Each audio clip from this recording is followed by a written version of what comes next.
Hi guys, back again with another video. Now in this video, we are going to see how to install the Qubo Smart Dashcam Pro X in your car. So we'll be looking at the setup process and the installation process. So first we will install it in the car. We'll be seeing how to actually take the wire through the beading, which is the best place to put the camera. Then we'll be looking at the setup, the software setup. So you can use the software on Android and iOS, both of them. So we'll be looking at the software part and how to actually use it with the camera. So let's go ahead, start with the video.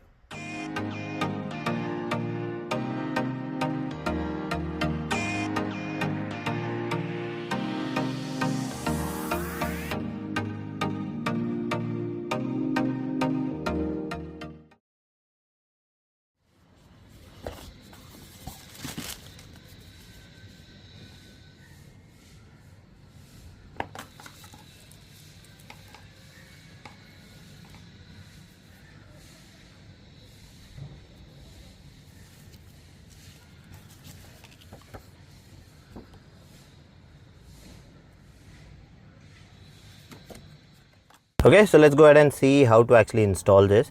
So the best place to put the dash cam is behind your rear view mirror. So this place anyways is covered. This is a blind spot for you. You cannot see through it. So you can just place the camera over here. Now it depends on you, where do you want to place it. With different cars, the design of the rear view mirror will be different. So this is the Creta and it has this blackened portion over here. I took advantage of that and I put it right below that over there, so that the sunlight doesn't hit this too much and I have a good viewing angle. Now if you look at this, it's right below the blackened part. If this focuses properly, then you will be able to see. Okay, so you see that it's right below the blackened part and the camera is quite close to the glass.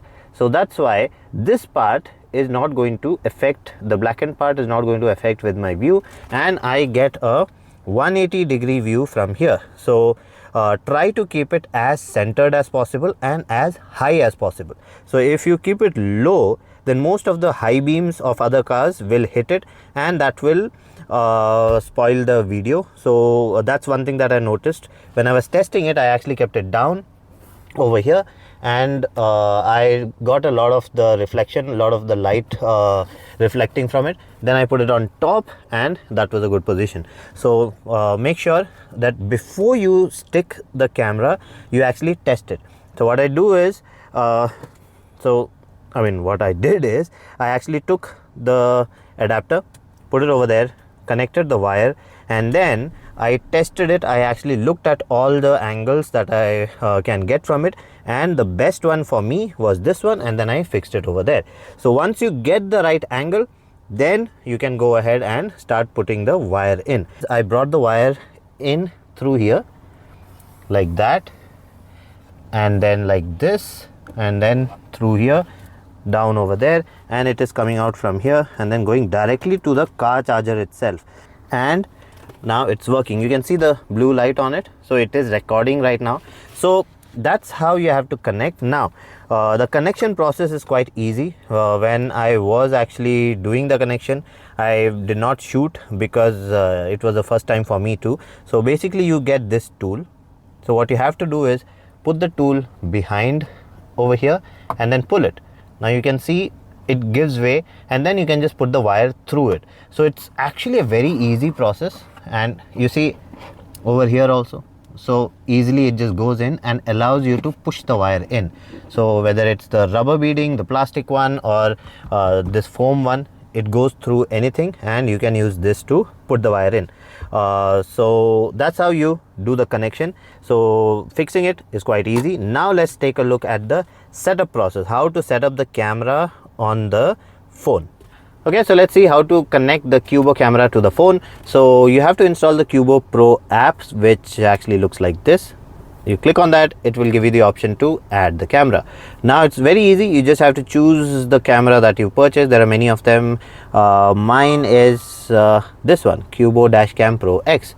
I'll choose that. Then it'll give me the permission, right storage and all that. I'll do next, and now it'll ask me if the dash cam has a continuous red light blinking over there. So you see over here a red light is blinking, so I'll do yes.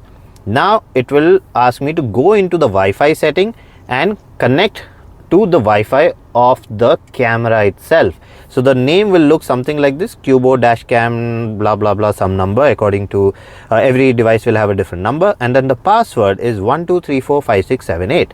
So you just have to connect to that. So let me just connect to it and then I'll get back. Okay, so I'm connected to the Wi-Fi network now. I'll go back to the software again, and now it will ask me to put a name for the camera and put passwords for the camera. Actually, one password twice. So enter the password and then re-enter the password. So I'll put in the name. Okay, so I put in the name for the camera and I put in a password. Now I hit continue. Now as soon as I do that, it will add the device and it's done. So now it will tell you more about the device, how it actually works. I hit continue. Now I get a message from Qubo also: hi there, welcome to your camera and all that. Is ready for use now. Now since it's connected, now you'll see the red blinking light has gone and it's gone to a blue light now. Now I'll just do continue, and now it will configure my device. So it will configure the camera to the phone. Okay, so it's done. Now this is how the interface actually looks like. You will see the camera over here, actually the live view over here. If you press this, you will see it's live.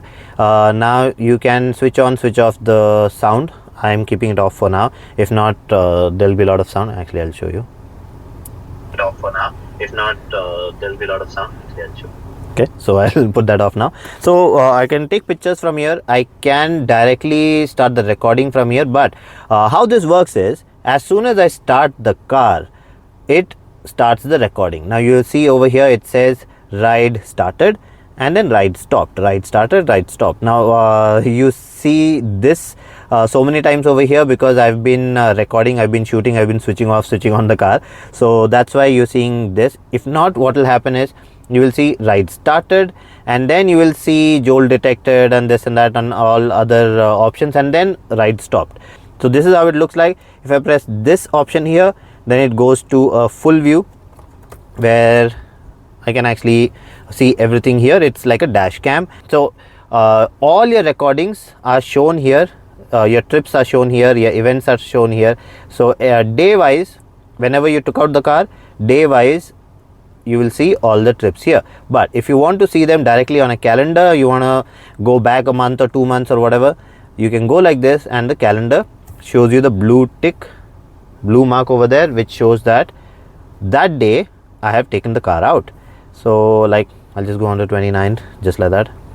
Now the white portion is where no recording is done. The green portion which you see over here is where the recording has been done. So that's how you know how to actually slide and how to search for the recording. Now you see this is the recording. Now I'll try to see if there's any nighttime video. So this is like evening-ish. No, not night. Okay, this one.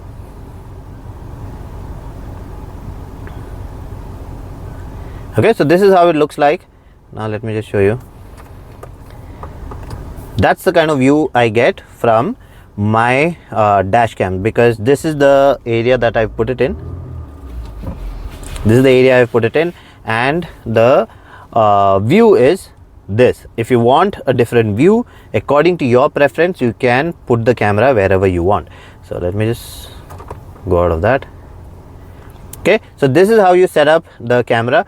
Now in my second video I'll be showing you how to do more of the settings changes. Like there are a lot of settings that you can change over here. In the second video I'll be talking about that, and we'll be talking about how to download. I will be seeing how to download the videos from the camera to the phone itself.